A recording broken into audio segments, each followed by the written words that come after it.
Good morning বন্ধুরা, নতুন একটা সকাল, নতুন একটা দিনে তোমাদের সকলকে স্বাগত জানাই। আজকে হচ্ছে শুক্রবার, আর এখন কটা বাজে জানো? এখন বাজে ছটার মনে হয় 6:45 মতো বাজে, 6:45 হবে। তো আজকে খুব সকাল সকাল উঠে গেছি। কেন বলো তো? আগের দিনের ভিডিওতে বলেছিলাম যে কে বা কারা আমাদের বাড়িতে আসছে। তো আজকে আসছে আমার শাশুড়ি মা। অনেক দিন পরে শাশুড়ি মা বাড়ি আসছে। এতদিন তো আমার ব্লগে তোমরা আমার শাশুড়ি মাকে দেখতে পাওনি। তো শাশুড়ি মা গেছিল ননদের বাড়ি, পুজোর সময় গেছিল, দুর্গা পুজোর পরে গেছিল।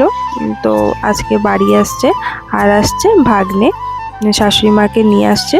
তো এই জন্য এত সকাল সকাল উঠে কাজ বাজে লেগে পড়েছি। তো সবার ফার্স্টে তো উঠোনটা ঝাড় দিয়ে নিয়েছি, তারপরে শাশুড়ি মার ঘরটা তালা খুলে এখন বরের মশাই সাইকেলটা বের করে নিলাম। আর এখন এত সকালের পরিবেশটা দেখেছো কত সুন্দর, তাই না? আজকে অনেকটা সকালে উঠেছি, আর সকালে উঠলে না ভীষণ ফ্রেশ লাগে, মনও ফ্রেশ লাগে, কাজে কর্ম করতেও বেশ ভালো লাগে। কিন্তু ওই সকাল সকাল ওঠা হয় না। উঠি তবুও আমি, তাও তো 6টা সাড়ে ছটার সময় আমি ঘুম থেকে উঠে যাই। আর এই যে থালা বাসন ধুয়ে শাশুড়ি মার ঘরে বিছানা চাদর টাদর সব পেতে দিয়েছি। তো শাশুড়ি মা বাস স্ট্যান্ডে নেমে পড়েছে, আর আমার হাজবেন্ড যাচ্ছে আনতে। আর সূর্যি মামা দেখো আকাশে উঁকে দিচ্ছে, দেখতে পাচ্ছে কত বড় সূর্যি মামা, কি সুন্দর লাগছে না দেখতে। আর এই যে শাশুড়ি মা আর এই যে ভাগ্নে দাঁড়িয়ে আছে।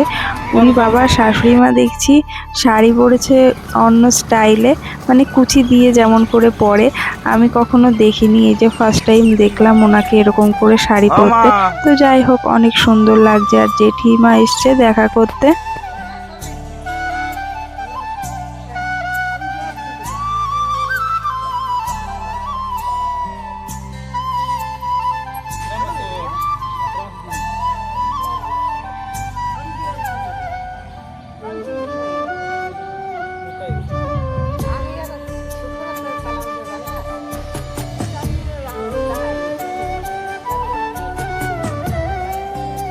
আর রান্নাঘরে চলে এসেছি, সকালে রান্নাও চাপিয়ে দিয়েছি আজকে তাড়াতাড়ি।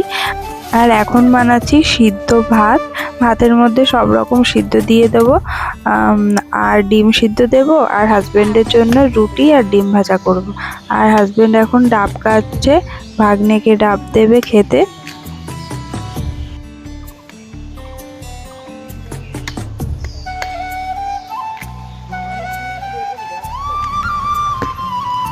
ওয়াও, সো নাইস, তাই না? কি করে খাই? কেন জানিস না কি করে খাই? না জানি তো, পড়ে ধরলি একটু ধম করে খাই না, মিষ্টি মিষ্টি হয়ে গেছে।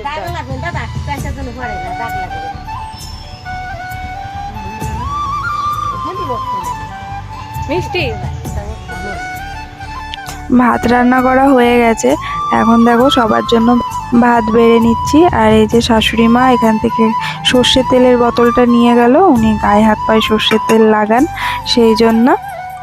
তো দেখো সব রকম সিদ্ধ বের করে ভাত দিয়ে দিচ্ছি শাশুড়ি মাকে, আর হচ্ছে সুরাজকে মানে ভাগ্নেকে দিয়ে দিচ্ছি। আর আমার হাজবেন্ড খেয়ে চলে গেছে। এই যে দুটো থালায় ভাত বেড়ে নিয়েছি, আর এইখানে দেখো দুটো ডিম সিদ্ধ করা আছে। তো এই যে শাশুড়ি মা এখানে খাচ্ছে, আর ভাগ্নে ওইদিকে খাচ্ছে। আর এই যে হাজবেন্ড টিউশন পড়িয়ে চলে এসছে, এখন এই যে ভাজা খাচ্ছে। এটা হচ্ছে ডাল ভাজা, এই যে আমাকেও একটু খাইয়ে দিচ্ছে। তো এমন করে খাওয়ালো সব যেন পড়ে যাচ্ছে মুখ থেকে। আর দেখো টেবিলের পরে কত কিছু জিনিসপত্র দিয়ে ভর্তি। তো সর্ষেটা সকালেই মেলে দিয়েছিলাম, রোদ্দুর তো চলে এসছে অনেকক্ষণ আগে। আর এখন সর্ষেটা পা দিয়ে ভালো করে মেলে দিচ্ছি। আর এখন রোদ্দুরের যা তাপ, রোদ্দুরে যাওয়া যায় না বাবা। গিফট পেয়েছো?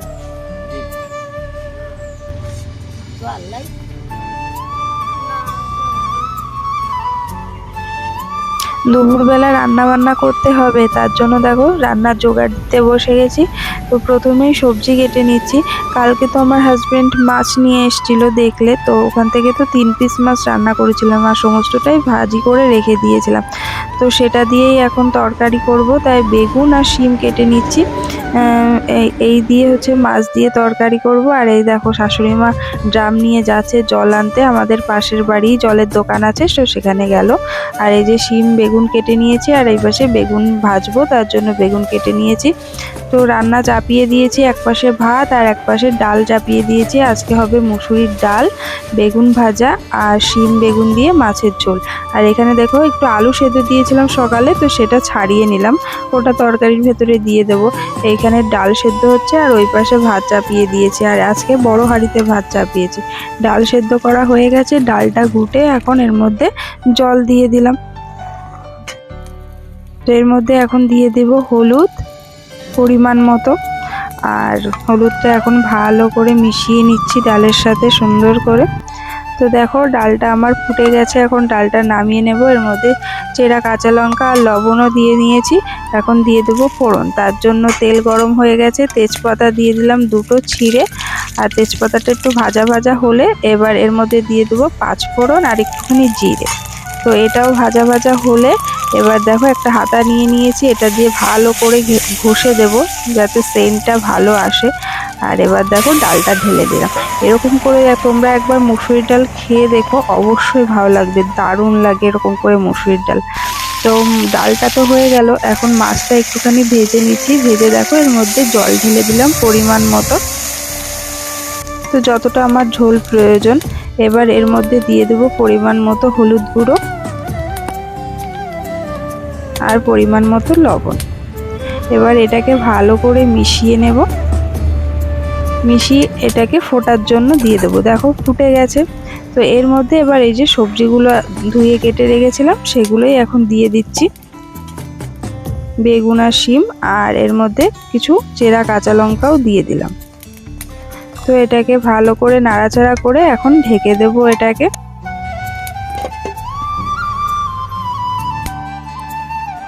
দেখো ঢাকনা খুলে নিলাম, আর কি সুন্দর তরকারিটা আমার হয়ে গেছে। এবার নামিয়ে ফোড়নটা দিয়ে নেব। তো জিরে আর রাঁধুনি ফোড়ন দিচ্ছি, কারণ আমার শাশুড়ি মা তেল মশলা একদম পছন্দ করেন না। রাঁধুনি জিরে ফোড়ন দিয়ে উনি খেতে ভালোবাসেন, সেই জন্য ওনার মতোই রান্না হচ্ছে আজকে। তো দেখো ঢেলে দিলাম, আর রেডি হয়ে গেছে রান্না আমার। তো এদিকে ভাতও হয়ে গেছে, ভাতটা উপর দিয়ে দিয়েছি। এদিকে আঙুর ফল দিয়ে গেছে ধুয়ে শাশুড়ি মা খাওয়ার জন্য। এদিকে আঙুর ফল খেতে খেতে বেগুনটা ভেজে নিচ্ছি। তো সমস্ত রান্না বান্না তো হয়ে গেছে। রান্না বান্নার পরে দেখো এতগুলো থালা বাসন বেরিয়েছে, আর দুপুরবেলাকার জলও চলে এসছে, ওইদিকে জল পড়ছে দেখতে পাচ্ছ। তো এখন থালা বাসনগুলো ধুয়ে নেব, তারপরে তো স্নান করিনি, এখনো স্নানও করতে হবে। আর এই পাশে দেখো সর্ষেগুলো গটো করতে চলে আসলাম। তো এদিকে তো রোদ্দুর নেই, রোদ্দুর তো এখানে ছায়া পড়ে গেছে, সেজন্য ভাবলাম সর্ষেগুলো গটো করে নিই। তো এই দেখো এইখানেই থুয়ে দেবো তাঁবুতে করে মুড়িয়ে, আর তুলবো না। আর এর ওপরে একটা বাঁশের লগা দিয়ে রাখলাম। তো দেখো এখন উঠোনটা ঝাড় দিতে চলে এসেছি। উঠোনের মধ্যে কত পাতা পড়ে আছে, তো ভাবছি উঠোনটা ঝাড় দিয়ে তারপরে স্নান করতে যাব। তো তার আগে উঠোনটা ঝাড় দিয়ে নিই। আর ওইদিকে দেখো শাশুড়ি মা কি নিয়ে আসছে হাতে করে, গামলা আর কুলো, মনে হচ্ছে কি সর্ষে মনে হয় ঝাড়তে যাবে। আমি এইমাত্র এই সর্ষেটা গটো করে আসলাম, আমি তো আর জানি না যে উনি সর্ষে ঝাড়বে, তাহলে আর গটো করতাম না, ওরকমভাবেই রেখে দিতাম। তো এই দেখো বসে পড়েছে কুলো দিয়ে সর্ষে ঝাড়তে। তো এখন সর্ষে ঝেড়ে নিচ্ছে। আর এদিকে আমি স্নান করে পুজো দিয়ে চলে এসেছি। আর শাশুড়ি মা এখানে সব কিছু এনে দিয়েছি, এখন শাশুড়ি মা ডালটা দিচ্ছে শুধু। হ্যাঁ ভালো, তুই না খেয়ে বলছিস ভালো। খাইছি না, মুখে লাগে আছে আমার। দেখো সবাই মিলে ভাত তরকারি নিয়ে উঠোনে বসে গেছি খাওয়ার জন্য। তো ওরা তো ওই পাশে দুজনা খাচ্ছে, আর এই পাশে শাশুড়ি মা আর আমিও বসে গেছি। তো এক এক করে খেয়ে নেবো। আর এরকম করে সবাই মিলে উঠোনে এক জায়গায় বসে খাওয়ার মজাটাই আলাদা, তাই না বলো? তো আমাদের বাড়িতে এরকম প্রায়ই হয়ে থাকে, আমরা দুজন মিলেও খাই, আর যখন দিদিরা আসে সবাই আসে তখনও এরকম খাওয়া হয়। আর গরমের সময় তো এরকমই খাওয়া হয়, গরমের সময় আমরা উঠোনে বসেই খাওয়া দাওয়া করি, তোমরা দেখতেই পাবে ব্লগ। আর আমাদের বাড়িতে না প্রচুর হাওয়া আসে, আর গরমের সময় তো ঘরে টেকা যায় না, এই উঠানে বসেই খাওয়া দাওয়া হয়। তো চলো আমরা দুপুরবেলা খাওয়া দাওয়াটা করে নিই।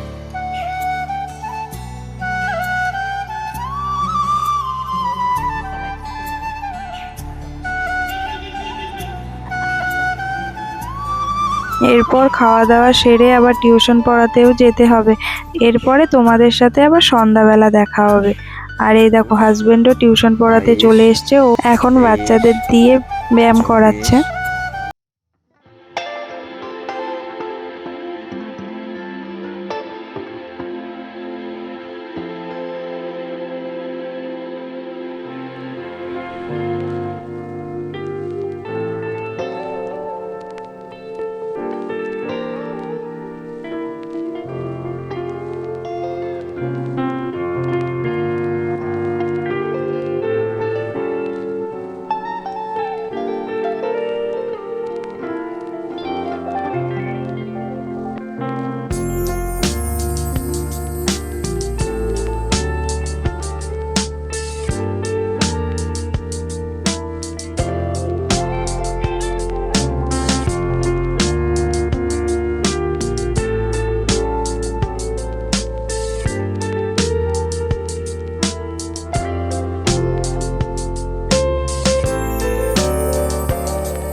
ফেল ভেরি গুড, নাক মিশা।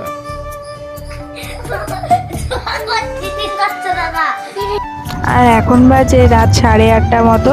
দেখো রান্নাঘরে চলে এসেছি রাত্রের খাবার বানাতে। তো আজকে হবে হচ্ছে কলার পকোড়া, আলুর পকোড়া, টমেটোর পকোড়া আর পেঁয়াজের পকোড়া। তো ভাগ্নে হচ্ছে পকোড়া খেতে প্রচণ্ড ভালোবাসে, বিশেষ করে কলার পকোড়া আর রুটি। তো ওর পছন্দেরই খাবার বানানো হচ্ছে রাত্রেবেলা।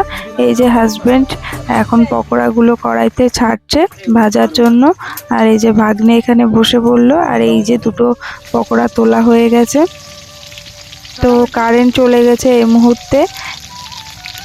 বেচারা অন্ধকারে বসে বসে খাচ্ছে ডাল, রুটি আর পাকোড়ি, তাই তো? কি ভালো লাগছে পাকোড়ি? জোরে বল, এত আস্তে বলছি শোনাই যাচ্ছে না তোর কথা। গলা বসে গেছে খেতে খেতে।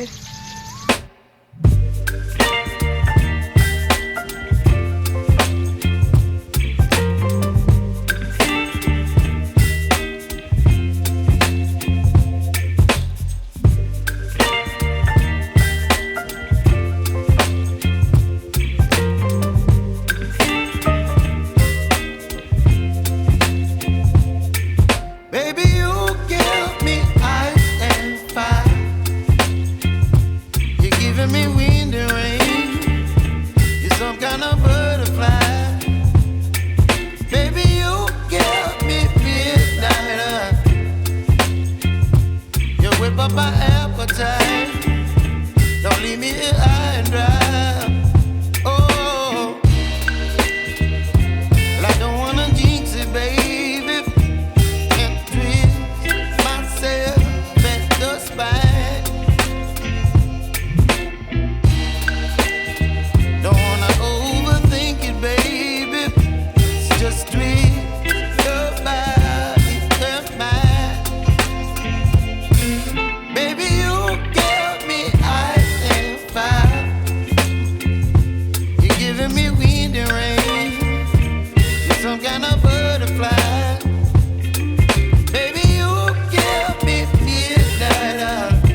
হচ্ছে নেক্সট কোনো ভিডিওর সাথে। ততক্ষণ সবাই ভালো থেকো, সুস্থ থেকো, টাটা।